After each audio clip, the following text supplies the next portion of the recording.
ನಮಸ್ಕಾರ, ಐಸಿರಿ ವ್ಲಾಗ್ಸ್ಗೆ ಸ್ವಾಗತ. ಇವತ್ತು ನಾವು ಮಾಡ್ತಾ ಇರೋ ರೆಸಿಪಿ ಬಂದು ಚಿಕನ್ ಫ್ರೈ. ಅದಕ್ಕೆ ಬೇಕಾಗಿರುವ ಸಾಮಗ್ರಿಗಳು: 1 ಟೇಬಲ್ ಸ್ಪೂನ್ ಮೆಣಸು, 2 ಟೇಬಲ್ ಸ್ಪೂನ್ ಕೊತ್ತಂಬರಿ ಬೀಜ, 1 ಇಂಚು ಚಕ್ಕೆ, 1 ಕಪ್ ತೆಂಗಿನಕಾಯಿ, 10 ರಿಂದ 12 ಹಸಿಮೆಣಸಿನಕಾಯಿ, 10 ರಿಂದ 15 ಪೀಸ್ ಬೆಳ್ಳುಳ್ಳಿ, 2 ಹಣ್ಣಾದ ಟೊಮ್ಯಾಟೊ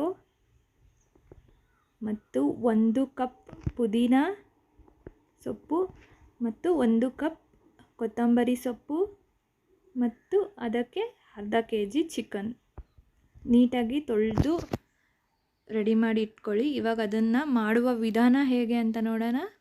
ಮೊದಲು ಒಂದು ಬಾಣಲಿಗೆ 2 ಸ್ಪೂನ್ ಎಣ್ಣೆ ಹಾಕಿ ಅದಕ್ಕೆ ಮಸಾಲ ಐಟಮ್ಸ್ ರೆಡಿ ಮಾಡಿ ಇಟ್ಕೊಂಡಿದ್ವಲ್ಲ ಅದನ್ನು ಹಾಕಿ ಫ್ರೈ ಮಾಡಿ. ಕೊತ್ತಂಬರಿ ಬೀಜ, ಮೆಣಸು, ಚಕ್ಕೆ, ಲವಂಗ ಬೇಕಾದರೆ ಆ್ಯಡ್ ಮಾಡ್ಕೋಬೋದು. ನಾನು ಲವಂಗ ಆ್ಯಡ್ ಮಾಡಿಲ್ಲ ಅಷ್ಟೇ. ಅದನ್ನು ಚೆನ್ನಾಗಿ ಫ್ರೈ ಮಾಡ್ಕೊಳ್ಳಿ. ಅದು ಮಸಾಲ ಸ್ಮೆಲ್ ನಿಮಗೆ ಗೊತ್ತಾಗಬೇಕು ಫ್ರೈ ಮಾಡಬೇಕಾದ್ರೆ. ಅಲ್ಲಿವರೆಗೂ ಫ್ರೈ ಮಾಡ್ಕೊಳ್ಳಿ. ಅಲ್ಲಿವರೆಗೂ ಫ್ರೈ ಮಾಡಿ ಆದಮೇಲೆ ಹಸಿಮೆಣ್ಸಿನ್ಕಾಯಿ ಥರ ಅದನ್ನು ಆ್ಯಡ್ ಮಾಡಿಕೊಂಡು ಅದನ್ನು ಚೆನ್ನಾಗಿ ಫ್ರೈ ಮಾಡಿ. ಹಸಿಮೆಣ್ಸಿನ್ಕಾಯಿ ಫ್ರೈ ಆದಮೇಲೆ ಅದಕ್ಕೆ ಬೆಳ್ಳುಳ್ಳಿ ಆ್ಯಡ್ ಮಾಡ್ಕೊಳ್ಳಿ. ಬೆಳ್ಳುಳ್ಳಿನೂ ಚೆನ್ನಾಗಿ ಫ್ರೈ ಮಾಡಿ. ಆ ಬೆಳ್ಳುಳ್ಳಿ ಸ್ಮೆಲ್ ಗೊತ್ತಾಗಬೇಕು ನಿಮಗೆ. ಅಲ್ಲಿವರೆಗೂ ಚೆನ್ನಾಗಿ ಫ್ರೈ ಮಾಡ್ತಾ ಇರಿ. ಅದು ಬೆಳ್ಳುಳ್ಳಿ ಸ್ವಲ್ಪ ಫ್ರೈ ಆಗಿದೆ ಅಂತ ಗೊತ್ತಾದ ಮೇಲೆ ಅದಕ್ಕೆ ನೀವು ಈ ಹಚ್ಚಿಟ್ಕೊಂಡಿರೋ ಅಂಥ ಈರುಳ್ಳಿ ಆ್ಯಡ್ ಮಾಡ್ಕೊಳ್ಳಿ. ಹಚ್ಚಿಟ್ಕೊಂಡಿರೋ ಈರುಳ್ಳಿನ ಚೆನ್ನಾಗಿ ಫ್ರೈ ಮಾಡಿ. ಈರುಳ್ಳಿ ಸ್ವಲ್ಪ ಕೆಂಪಗಾಗಬೇಕು, ಅಲ್ಲಿವರೆಗೂ ಫ್ರೈ ಮಾಡ್ತಾ ಇರಿ. ಒಂದು 3 ರಿಂದ 4 ನಿಮಿಷ ನೀವು ಈರುಳ್ಳಿ ಫ್ರೈ ಮಾಡಿದರೆ ಸಾಕು, ಅದು ಕೆಂಪಗಾಗುತ್ತೆ. ಮತ್ತು ಈರುಳ್ಳಿ ಕೆಂಪಗಾದಮೇಲೆ ಅದಕ್ಕೆ ಹಚ್ಚಿಟ್ಕೊಂಡಿರುವಂಥ ಟೊಮೆಟೊ ಆ್ಯಡ್ ಮಾಡಿ. ಟೊಮೆಟೊ ಸ್ವಲ್ಪ ಸಾಫ್ಟ್ ಆಗೋವರೆಗೂ ಫ್ರೈ ಮಾಡ್ತಾ ಇರಿ.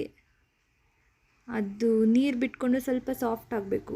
ಸ್ವಲ್ಪ ಸಾಫ್ಟ್ ಆದಮೇಲೆ ಅದಕ್ಕೆ ಕೊಬ್ಬರಿ ಆ್ಯಡ್ ಮಾಡ್ಕೊಳ್ಳಿ. 1 ಕಪ್ಪಷ್ಟು ಕೊಬ್ಬರಿನೂ ಸ್ವಲ್ಪ 1 ನಿಮಿಷ ಫ್ರೈ ಮಾಡಿಕೊಂಡು ಅದಕ್ಕೆ ನಾವು ಹಚ್ಚಿಟ್ಕೊಂಡಿದ್ದಂಥ ಸೊಪ್ಪು, ಕೊತ್ತಂಬರಿ ಸೊಪ್ಪು ಮತ್ತು ಪುದೀನ ಸೊಪ್ಪನ್ನ ಆ್ಯಡ್ ಮಾಡಿ ಚೆನ್ನಾಗಿ ಫ್ರೈ ಮಾಡ್ಕೊಳ್ಳಿ. ಅದು ಫ್ರೈ ಮಾಡಿರೋದನ್ನ ಸ್ಟವ್ ಆಫ್ ಮಾಡಿ ಸ್ವಲ್ಪ ತಣ್ಣಗಾದಮೇಲೆ ಅದನ್ನು ಮಿಕ್ಸಿಲಿ ಹಾಕಿ ನುಣ್ಣಗೆ ರುಬ್ಕೊಳ್ಳಿ. ಇದು ಇವಾಗ ಮಸಾಲ ರೆಡಿಯಾಗಿದೆ. ಇವಾಗ ಚಿಕನ್ ಫ್ರೈ ಮಾಡೋದು ಹೇಗೆ ಅಂತ ನೋಡ್ಕೊಳ್ಳೋಣ. ಒಂದು ಬಾಣಲಿಗೆ 4-5 ಸ್ಪೂನ್ ಎಣ್ಣೆ ಆ್ಯಡ್ ಮಾಡಿಕೊಂಡು ಅದು ಬಿಸಿ ಆಗೋವರೆಗೂ ವೆಯ್ಟ್ ಮಾಡಿ. 1 ನಿಮಿಷ ಸಾಕು, 1 ನಿಮಿಷ ವೆಯ್ಟ್ ಮಾಡಿ. ಅದು ಬಿಸಿ ಆದಮೇಲೆ ಅದಕ್ಕೆ ಈರುಳ್ಳಿ ಆ್ಯಡ್ ಮಾಡ್ಕೊಳ್ಳಿ. ಹಚ್ಚಿಟ್ಕೊಂಡಿರೋವಂಥ ಈರುಳ್ಳಿ ಸ್ವಲ್ಪ ಫ್ರೈ ಮಾಡಿ. ಒಂಚೂರು ಕೆಂಪಗಾಗೋವರೆಗೂ ಫ್ರೈ ಮಾಡಿದರೆ ಸಾಕು. 1-2 ಮಿನಿಟ್ಸ್ ಈರುಳ್ಳಿ ಫ್ರೈ ಮಾಡ್ಕೊಳ್ಳಿ.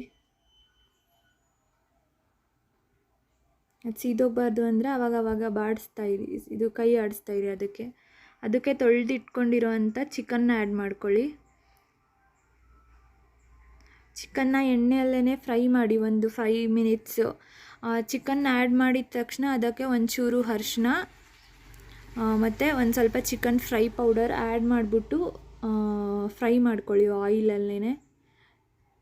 ಈ ಚಿಕನ್ ಫ್ರೈ ಪೌಡರ್ ಆ್ಯಡ್ ಮಾಡೋದ್ರಿಂದ ಒಂದು ಸ್ವಲ್ಪ ಮಸಾಲ ಹಿಡಿಯುತ್ತೆ ಅಂತ ಅಷ್ಟೇ. ಚಿಕನ್ನಿಗೆ ಬೇಕಾದರೆ ಆ್ಯಡ್ ಮಾಡ್ಕೋಬೋದು, ಇಲ್ಲಾಂದರೆ ಬರೀ ಅರಿಶಿನ ಹಾಕಿ ಫ್ರೈ ಮಾಡ್ಕೋಬೋದು. ಮತ್ತು ಚಿಕನ್ ಎಣ್ಣೆಯಲ್ಲಿ ನೀಟಾಗಿ ಫ್ರೈ ಆದಮೇಲೆ ನಾವು ರುಬ್ಬಿಟ್ಕೊಂಡಿರೋ ಅಂಥ ಮಸಾಲೆನ ಆ್ಯಡ್ ಮಾಡ್ಕೊಳ್ಳಿ. ಆ್ಯಡ್ ಮಾಡಿಕೊಂಡು ನೀಟಾಗಿ ಮಿಕ್ಸ್ ಮಾಡಿ ಎಣ್ಣೆಯಲ್ಲಿ ಫ್ರೈ ಮಾಡ್ಕೊಳ್ಳಿ. 1-2 ಮಿನಿಟ್ಸು. 2 ಮಿನಿಟ್ಸ್ ಎಣ್ಣೆಯಲ್ಲಿ ಫ್ರೈ ಮಾಡ್ಕೊಂಡ್ಮೇಲೆ ಅದಕ್ಕೆ ನಿಮ್ಗೆ ಎಷ್ಟು ಕ್ವಾಂಟಿಟಿ ಬೇಕೋ ಅಷ್ಟು ನೀರು ಆ್ಯಡ್ ಮಾಡಿ ಅದನ್ನು ಚೆನ್ನಾಗಿ ಬೇಯಿಸಿ. ಚಿಕನ್ ಬೇಯೋವರೆಗೂ ಮೀಡಿಯಮ್ ಫ್ಲೇಮಲ್ಲಿಟ್ಟು ಬೇಯಿಸ್ತಾ ಇರಿ. ನಾನು ಒಂದು 10-15 ಮಿನಿಟ್ಸ್ ಬೇಯಿಸಿದ್ದೆ. 10-15 ಮಿನಿಟ್ಸ್ ಬೇಯಿಸಿದರೆ ಅದು ನೀಟಾಗಿ ಬೆಂದಿರುತ್ತೆ. ನಿಮಗೆ ಎಷ್ಟು ರುಚಿಗೆ ಉಪ್ಪು ಬೇಕೋ ಅದನ್ನು ಆ್ಯಡ್ ಮಾಡಿಕೊಂಡ್ರೆ ಆಯಿತು. ಇವಾಗ ಚಿಕನ್ ಫ್ರೈ ರೆಡಿಯಾಗಿದೆ. ಅದ್ರ ಜೊತೆಗೆ ನಾನು ಕಬಾಬ್ ಮಾಡಿದೆ, ಅದು ರೆಸಿಪಿ ಇನ್ನೊಂದು ಸತಿ ಯಾವಾಗಾದರೂ ಹೇಳ್ತೀನಿ. ಮತ್ತು ಇದು ಚಿಕನ್ ಫ್ರೈ ಜೊತೆಗೆ ದೋಸೆ ಮಾಡಿದೆ. ಸೊ ಇವಾಗ ನಮ್ಮ ರೆಸಿಪಿ ರೆಡಿ ಆಯಿತು. Thank you for watching my YouTube channel.